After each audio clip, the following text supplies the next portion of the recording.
अस्सलाम वालेकुम स्टूडेंट्स। आज हम लोग डिस्कस करेंगे चैप्टर नंबर जो है 6 स्टडी कर रहे हैं। वैसे चैप्टर नंबर 19 बनता है ये second year biology biology behaviour chapter का नेम है। इसमें हम नेक्स्ट टॉपिक स्टडी करेंगे। आज जो है वो हमारे पास टॉपिक है जी relationship between the heredity and behaviour. जिसमें ये बताया गया है कि जी बिहेवियर को लेके जो हेरिडिटी है, मतलब कि हमारे पेरेंट्स से जो हमें करेक्टर्स मिलते हैं या ट्रेड्स मिलते हैं, उसका बिहेवियर से क्या ताल्लुक है। ठीक है ना।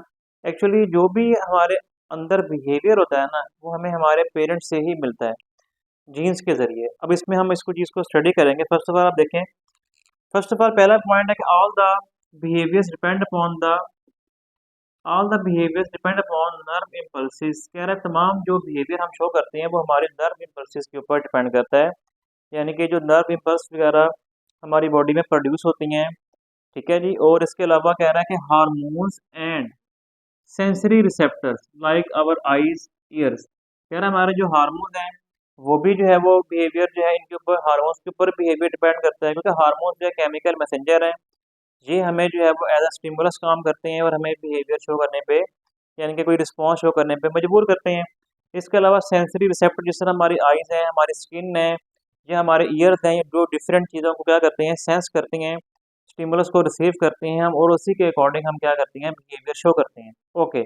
ये सब बता के अब वो कहता है कि ये सब चीज़ें जो हैं, आपके जो हार्मोन हैं या जो आपके नर्व इम्पल्सिस हैं या जो आपकी सेंसरी रिसेप्टर्स हैं, इनको कह रहा है कि जीन्स प्ले इम्पोर्टेंट रोल। इनमें जो है जीन्स का बड़ा इम्पोर्टेंट रोल है, क्योंकि जीन्स क्या करते हैं, डायरेक्ट करते हैं, बनाते हैं, या समझ लें कि इन्फॉर्म, या जो है हमें कंट्रोल करते हैं डेवलपमेंट ऑफ नर्वस सिस्टम। जो हमारा नर्वस सिस्टम है, यानी कि जो हमारे न्यूरॉन्स वगैरह होते हैं, उनको जो है वो जीन्स क्या करते हैं, डायरेक्ट करते हैं, उनको जो है वो उनकी डेवलपमेंट करवाते हैं।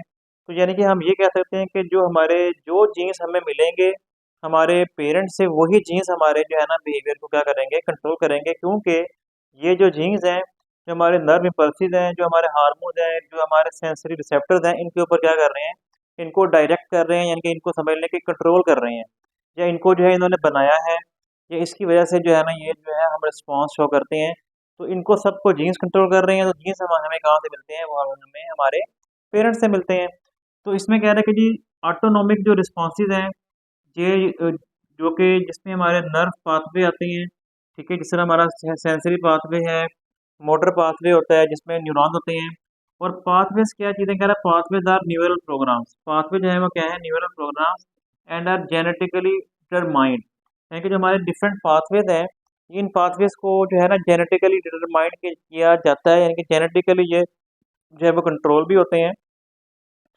और इसमें आपको एग्जांपल दे रहा है कि capacity to learn is inherited, यानी कि जो हमारे कैपेसिटी है सीखने की, वो क्या है, हमें वो इनहेरिटेड है। कोई बंदा, कोई पर्सन कितना, किस हद तक किसी चीज़ को समझ सकता है, कितना वो इंटेलिजेंट है, कितना वो समझदार है, ये भी उसको इनहेरिटेंस में मिलता है। ठीक है ना। हर पर्सन की जो लर्न करने की कैपेसिटी है वो बराबर नहीं होती, डिफरेंट होती है।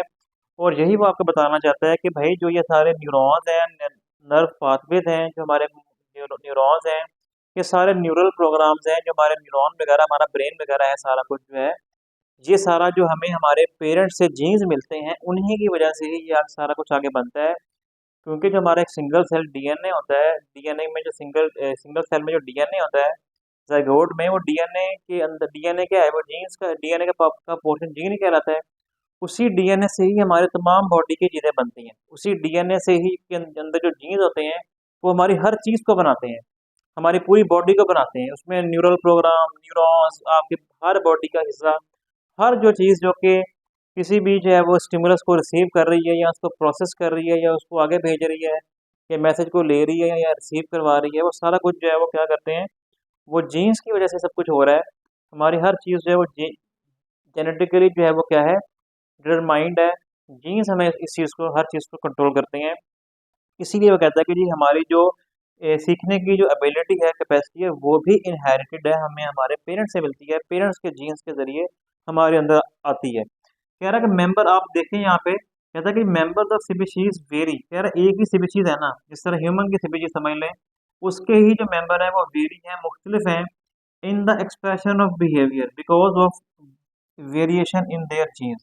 कह रहा है कि एक ही, बल्कि स्पीशीज क्या, एक ही घर में अगर आप देख लें, कोई एक फैमिली है, उसके अंदर हर किसी का बिहेवियर जो है वो डिफरेंट होता है, क्योंकि सबके अंदर जो जीन्स है उसमें वेरिएशंस हैं, उसमें तब्दीलियां, उसमें चेंजिंग्स हैं, तब्दीलियां हैं, जिसकी वजह से एक घर के अंदर या एक स्पीशीज के अंदर भी आपको डिफरेंट डिफरेंट तरह की वेरिएशन देखने को मिल सकती है बिहेवियर के अंदर। ओके, अब इसमें इसने कहा है क्यूरोसिटी, किसी चीज़ का जो है ना वो क्यूरियोसिटी बोलते हैं, किसी चीज़ को लेके ना बड़ा जो है ना वो होना, समझ लें उस चीज़ को लेके बड़ा जो है ना वो सस्पेंस होना, या समझ लें कि किस चीज़ को जो है ना जानने के बारे में जो है ना वो ज़रा, जैसे कहते हैं फलां बंदा बड़ा क्यूरियस है, बड़ा जो है वो समझ लें कि उसको अपना अपने इधर उधर की चीज़ों का जो है वो ख्याल करना कि भाई इधर उधर क्या हो रहा है, क्यूरियस है। कह रहा है ये एक ऐसा बिहेवियर है, and some animals are more curious than the other. कह रहा है कुछ एनिमल्स बहुत ज़्यादा क्यूरियस होते हैं, बहुत ज़्यादा जो है वो सेंसिबल होते हैं, या समझ लें कि इधर उधर का जो अपने इन्वायरमेंट के लिहाज से वो चीज़ों को देखने में, समझने में, सीखने में जो है बड़े वो उनको वो एक होता है इस चीज़ का। कह रहा है कि जिस तरह की डियर है, जब वो घास खा रही है, ग्रेजिंग कर रही है ना, तो ये जो है ना बड़ी क्यूरियस होती है इस चीज़ को लेके, कहीं कहीं इसके ऊपर जो है कोई अटैक ना हो जाए, क्योंकि वो खुले मैदान होते हैं, सारे के सारे जो है वो वहाँ पे ग्रासी लैंड होते हैं, तो वहाँ पे उनको इस चीज़ का होता है कि भाई कोई अटैक वगैरह उनके ऊपर ना हो जाए, तो इस चीज़ को लेके वो बड़े क्यूरियस होते हैं, बड़े वो जो है ना अलर्ट होते हैं। ठीक है, और ये चीज़ उनकी ज़िंदगी के लिए फ़ायदेमंद भी है, ये बिहेवियर उनके लिए फ़ायदेमंद भी है।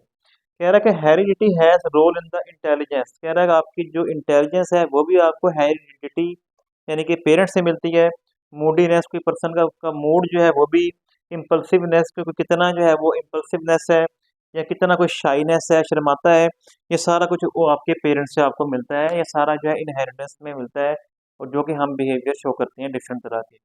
फिर इसके अलावा बायोलॉजिकल रिदम का टॉपिक है, इसमें बताया हुआ है कि जी cyclic pattern of physiological changes, कोई भी पर्सन के अंदर जो भी चेंजेस आ रही हैं फिजियोलॉजिकली, जिस्मानी तौर पे कोई भी जो चेंजेस आती हैं किसी भी चीज़ के अंदर, किसी भी ऑर्गेनिज्म के अंदर, और चेंजेस इन द एक्टिविटी, या कोई भी जो है वो कोई एक्टिविटी कर रहा है कोई organism due to periodic environmental changes, environment में तब्दीली की वजह से, इन्वायरमेंट में वक्फे वक्फे से, जब जिस तरह सुबह होती है, दिन होता है, रात होता है, इसमें डिफरेंट तरह के जो इन्वायरमेंट के जो फैक्टर हैं उसकी वजह से जो भी ऑर्गेनिज्म, जो भी पैटर्न ऑफ बिहेवियर, जो भी डिफरेंट रवैया जो है वो आपको दिखाएगा, वो उसका बिहेवियर वो क्या कहलाता है, वो बायोलॉजिकल रिदम कहलाता है, यानी कि डिफरेंट टाइम्स के अंदर डिफरेंट चीज़ों को जो है वो शो करना बिहेवियर को। ओके, इसमें कह रहा है इंटरनल, इसमें ये बात थोड़ी सी डिफिकल्ट इसने वर्डिंग यूज़ की है, इसको समझें कि internal mechanism by which such a rhythmic phenomena occur. कह रहा है आपके अंदर जो भी फिनोमिना हो रहा है ना, जिसकी वजह से आप कोई भी बिहेवियर शो कर रहे हैं, या कह रहा है कि and is maintained in the absence and is maintained in the absence of apparent environmental stimulus is called biological clock. कह रहा है कि आप जो है ना, मतलब कि कोई भी जो पैटर्न ऑफ बिहेवियर शो कर रहे हैं आप लोग, ठीक है जी, आपका जो अंदर का जो बॉडी की इंटरनल कंडीशन है, जिस जो जो कि आपको कोई भी रिस्पॉन्स शो करवा रही हैं, और कह रहा है कि वो जो रिस्पॉन्स आप शो करवा रही है वो मेंटेन भी रहता है, चाहे बाहर से कोई आपको जो है ना अपीयरेंट इन्वायरमेंटल स्टिमुलस, यानी कि बाहर से चाहे आपको ज़ाहिरी तौर पे कोई स्टिमुलस नहीं हो रहा, बाहर आपको कोई स्टिमुलस नहीं मिल रहा, लेकिन आपकी बॉडी जो है ना वो क्या कर रही है, वो चेंजेस शो कर रही है, वो बिहेवियर एक शो कर रही है। तो इसको हम क्या बोलते हैं, इसको हम जो है वो बायोलॉजिकल क्लॉक कहते हैं। यानी कि बायोलॉजिकल क्लॉक का मतलब है कि एक जो है ना, एक समझ लें 24 आवर्स के दौरान, अगर आपकी बॉडी, आपको बाहर से कोई स्टिमुलस नहीं भी मिल रहा, लेकिन आपकी बॉडी जो है वो डिफरेंट तरह के रिस्पॉन्स शो कर रही है, डिफरेंट तरह के टाइम में डिफरेंट वो उसके अंदर कंडीशंस हो सकती हैं, जिस तरह बॉडी का टेम्परेचर वगैरह होता है, या जिस तरह हमारी बॉडी में जो है वो यूरिन की प्रोडक्शन है, ये सारा बायोलॉजिकल क्लॉक है। यानी कि एक जो है ना क्लॉक के अंदर, एक टाइम के अंदर, एक टाइम ड्यूरेशन के अंदर हमारी बॉडी जो भी, चाहे बाहर से कोई स्टिमुलस नहीं मिल रहा इन्वायरमेंट से, फिर भी हमारी बॉडी जो है वो रिस्पॉन्स शो करती है। तो एक किसी खास वक्त के अंदर, जिस तरह 24 घंटे के अंदर, या एक दिन के अंदर, या कुछ चंद घंटों के अंदर, उसको हम क्या बोलते हैं, बायोलॉजिकल क्लॉक कहते हैं। बायोलॉजिकल जो बायोलॉजिकल क्लॉक के बार उसने बताया, बायोलॉजिकल जो रिदम है ना, इनके एक टाइम के अंदर जो हम जो रिस्पॉन्स शो करते हैं या बिहेवियर शो करते हैं, कह रहा है वो लेस देन 24 आवर्स के, 24 आवर्स से भी कम भी हो सकता है। वो कह रहा है कि एक मंथ से कम भी हो सकता है, या एक मंथ का भी हो सकता है। लेस देन अ ईयर, एक साल का से कम भी हो सकता है, और एक साल तक का भी हो सकता है, जो हम बायोलॉजिकली जो है वो रिस्पॉन्स शो करते हैं। फिर इसमें लिखा है वो एक बताया सर्केडियन रिदम, ये बताया कि 24 hour cycle shown by all organism. ये सर्केडियन जो रिदम है ना, ये 24 आवर का साइकिल है और इसको हर ऑर्गेनिज्म शो करता है। ये इसमें इसकी एग्जांपल क्या है, कह रहे इसमें आपकी बॉडी का जो जिस तरह टेम्परेचर है 24 आवर साइकिल में जो बॉडी का टेम्परेचर होता है वो चेंज होता रहता है, वो हमारी बॉडी का थोड़ा बहुत तब्दील होता रहता है नैरो नैरो रेंज में। यूरिन की जो प्रोडक्शन है वो हर पर्सन में डिफरेंट डिफरेंट हो सकती है डिफरेंट टाइम्स के अंदर, दिन के अंदर 24 आवर में। ब्लड प्रेशर थोड़ा बहुत आपका फर्क आ सकता है, स्लीप अवेक आपका सोना जागना, या कह रहा है कि हार्मोन्स का जो पैटर्न है, ठीक है जी, उनकी जो हार्मोन्स का रिलीज होना है वो भी जो है वो इसमें चेंज हो सकता है।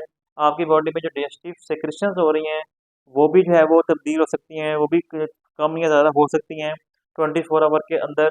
अलर्टनेस का लेवल, जो आप अलर्ट होते हैं कितने आप जो है वो, यानी कि अलर्ट को उसको कहते हैं कि कितने आप जो है ना वो एक्टिव है, यानी कि उसको उसका भी जो है वो फर्क आ सकता है 24 आवर्स के दरमियान के अंदर। ओके, कह रहा when rhythm is synchronised with day it is called as diurnal. यानी कि अगर आप ये देखेंगे कोई भी बिहेवियर जो है ना, कोई भी जो बायोलॉजिकल रिदम है 24 आवर साइकिल के दौरान अगर कोई दिन टाइम बिहेवियर शो करता है, दिन टाइम ज़्यादा एक्टिव है, उसको हम बोलते हैं डायर्नल। इस तरह जो है वो उसको बोलते हैं डायर्नल। इसमें जो है आउल सॉरी नहीं आएगा आउल और स्नेक इसमें नहीं आएगा। इसमें आप ये देख देख सकते हैं कि जिस तरह हमारे पास जो है वो डिफरेंट तरह के ऑर्गेनिज्म होते हैं जो दिन टाइम बहुत ज़्यादा क्या होते हैं एक्टिव होते हैं, और हमारे पास जो जिस तरह नॉकटर्नल में आता है कि जिस तरह नाइट के टाइम जो है वो कैट लाइन वगैरह जो है वो बहुत ज़्यादा एक्टिव होते हैं रात के टाइम, इनको हम बोलते हैं नॉकटर्नल एनिमल। ये रात के टाइम जो है बहुत ज़्यादा क्या होते हैं एक्टिव होते हैं, ठीक है। इस तरह इसमें आप लिख सकते हैं पिजन। पिजन जो होता है ये दिन टाइम बहुत ज़्यादा क्या होता है एक्टिव होता है। पिजन वगैरह या स्पैरो वगैरह जो होती हैं ये दिन टाइम काफ़ी ज़्यादा एक्टिव होती हैं, लेकिन रात होते ही ये सारे अपने अपने जाके दरख्तों के ऊपर जाके बैठ जाते हैं और जो है वो छुप जाते हैं, ठीक है। ये इनका जो है बिहेवियर है। नॉकटर्नल में जो कि रात को निकलते हैं कैट लाइन वगैरह, ये रात को काफ़ी ज़्यादा एक्टिव होते हैं। फिर एक होता है क्रीपस्कुलर एनिमल्स। ये जो है इसमें फिडल क्रैब एक जो है केकड़ा है जो कि दिन टाइम डॉन के टाइम और डस्क के टाइम, जब सूरज निकल रहा होता है डॉन कहते हैं, जब सूरज गरूब हो रहा होता है इसको डस्क कहते हैं, इस दौरान बड़ा बिजी होता है, इसको कहते हैं कि ये क्रीपस्कुलर एनिमल होते हैं जो कि सुबह और शाम दोनों के अंदर बिहेवियर शो करते हैं। फिर है मंथली रिदम, ये भी हमारे पास एक रिदम के टाइप है, ये भी एक बिहेवियर है। ये ऐसा बिहेवियर जो कि वुमेन्स के अंदर जो है मेंस्ट्रुअल साइकिल जो है वह हर मंथ होता है, वो हमारे पास मंथली रिदम कहलाता है। इस तरह एनिमल साइकिल में बताया हुआ है, एनिमल साइकिल बर्ड्स की जो माइग्रेशन होती हैं ये सारे हर साल कुछ बर्ड्स होते हैं वो माइग्रेशन करते हैं, ये उनका एनुअल साइकिल है। एनुअल इनका बिहेवियर है। हाइबरनेशन ऑफ एनिमल, कुछ एनिमल जो है वो हाइबरनेशन करते हैं जो है जिसको अब हम विंटर स्लीप भी कहते हैं, ये उनका बिहेवियर है। ये भी जो है वो एनिमली हो सकता है। रिप्रोडक्टिव एक्टिविटी जो होती है, डिफरेंट एनिमल्स जो है वो रिप्रोडक्शन शो करती हैं मुख्तलिफ जो है साल के हिस्सों में, यानी हर साल जो है हर साल में जो है वो शो करते हैं, और ये सारा हमारे पास जो है एनिमल साइकिल के अंदर आता है। ये सारा बिहेवियर के अकॉर्डिंग है, ठीक है ना। ये सारी चीज़ें काफ़ी इंपॉर्टेंट है, इससे बहुत सारे शॉर्ट वगैरह बनने का चांस है, तो इसको आप अच्छी तरह से करें समझें, इसका स्क्रीनशॉट ले लिया करें, आप लोग नोट्स बना लिया करें ताकि आपको आसानी हो पेपर को सॉल्व करने में। आज के लिए इतना ही, अल्लाह हाफ़िज़।